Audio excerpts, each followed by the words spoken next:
Great.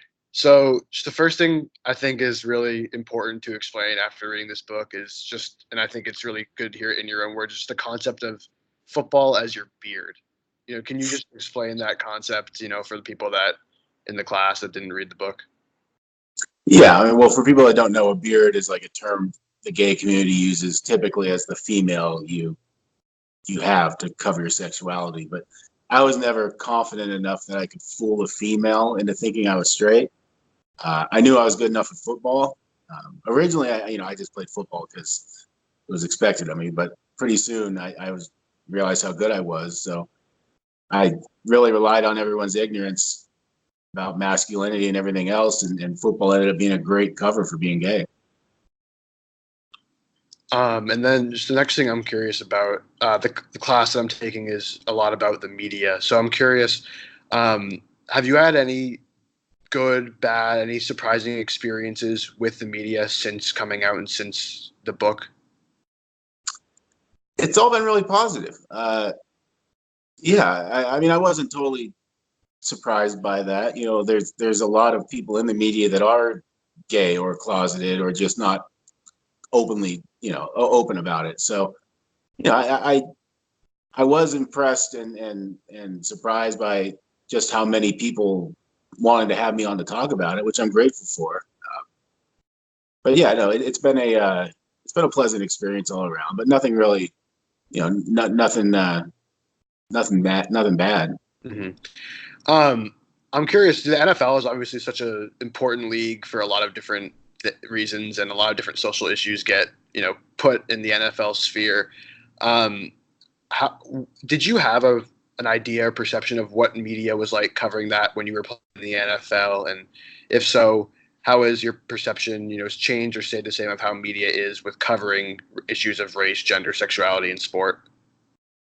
Yeah, I don't remember any political things that the NFL got involved in when I was playing. I also didn't pay that close of attention to it. The first real thing I saw the NFL kind of get in trouble with politically, if you want to call it that, was everything that had to do with Colin Kaepernick. The NFL is very careful not to alienate any of their fan base. It's a business before anything else, and I think that's also why the NFL has been hesitant but slowly getting better when it comes to social issues like LGBT in sports and different things. But they're coming along. They've made some progress. Not a whole lot's changed, but I think they're finally you have the courage to take a stance a little more than they used to.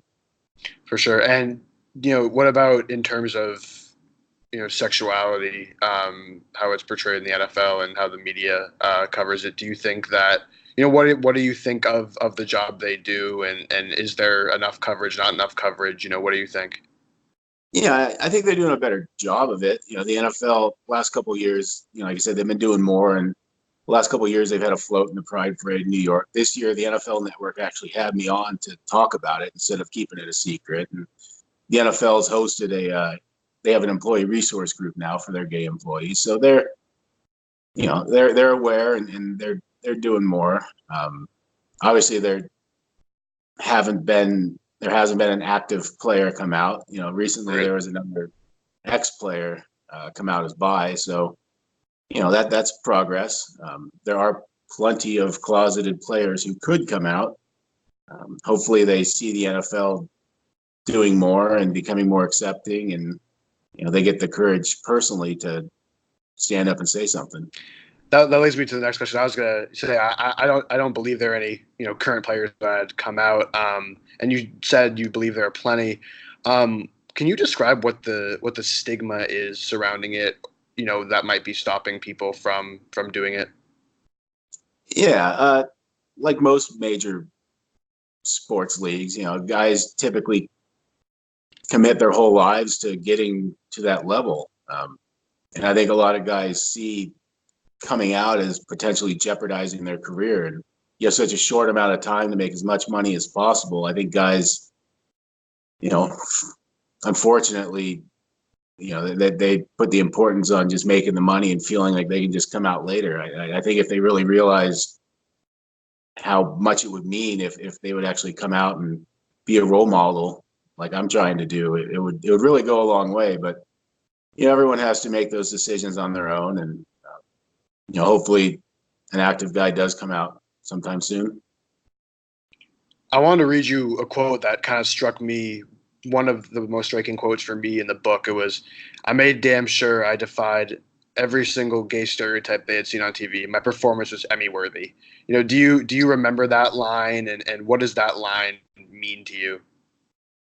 Yeah, I mean, like I said earlier, I really relied on everyone's ignorance around sports, and especially growing up where I did in such a conservative area. And my whole focus was throwing people off, and it was a full time job for me. That obviously that in football, but I thought gaining weight, chewing tobacco, being a stereotypical bully would all throw people off, and obviously I did a good job because I never got outed. Obviously, in my book, I talk about a buddy of mine asking me, but he was the only person to really see behind the curtain because he lived with me. But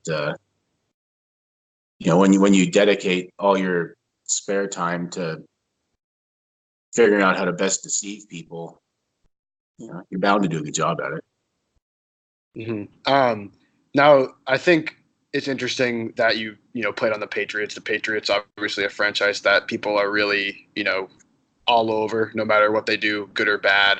Um, since the book's come out, have you heard a lot from Patriots people?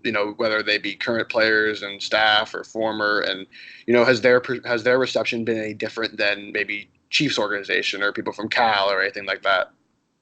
Yeah, I've heard since coming out, I've talked to Mr. Kraft more than I ever did when I played for the team, and he was one of the first people to reach out to me, and along with several other retired players like Mike Vrabel and other linemen that I played with. And Mr. Kraft had me out to New England and had me to one of his private parties. I could talk about the book, and the reception from them has been awesome. I've had tons of teammates that I never even knew had my number reach out just to show their support and wish me well. And as far as the Chiefs go, I haven't heard from anyone in the organization. I didn't expect to.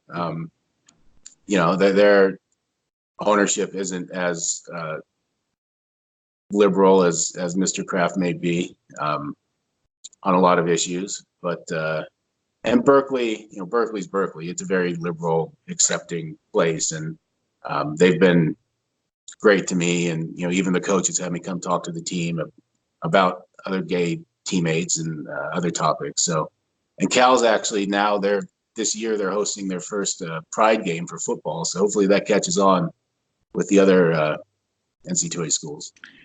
The only other thing I'm curious about, kind of unrelated to the book, but related to what you're doing now, is do you have any interest in coaching or getting back into the game? No, I genuinely don't like football. Like I understand the game. I was a good Right. player. I know what it takes. Like I would be a good coach, but I think to be a good coach, you have to be passionate about the game more than you were a great player. I mean, look at Belichick. I don't think he ever played football. So I don't have that passion.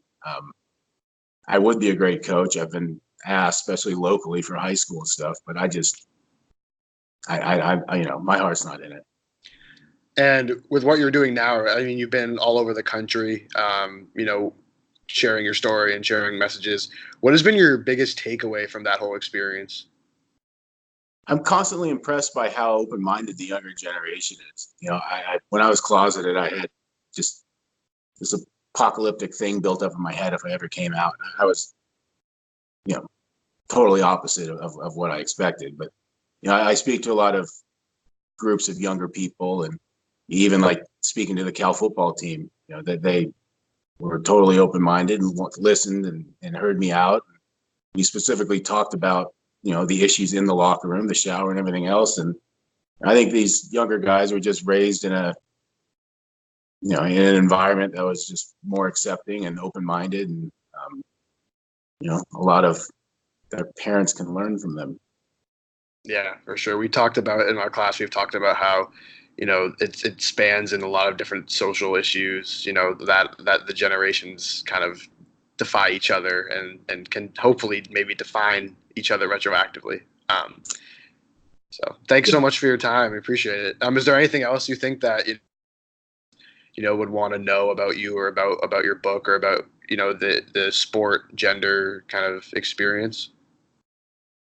No, I just encourage people to don't let their sexuality, gender, or anything else discourage them from playing sports. I think the stats something like 50% of LGBT kids quit their sport because of their sexuality, and that's it's not a locker room is not a hostile environment. I know high school can be rough, but it gets better, and it's overwhelmingly you will be accepted.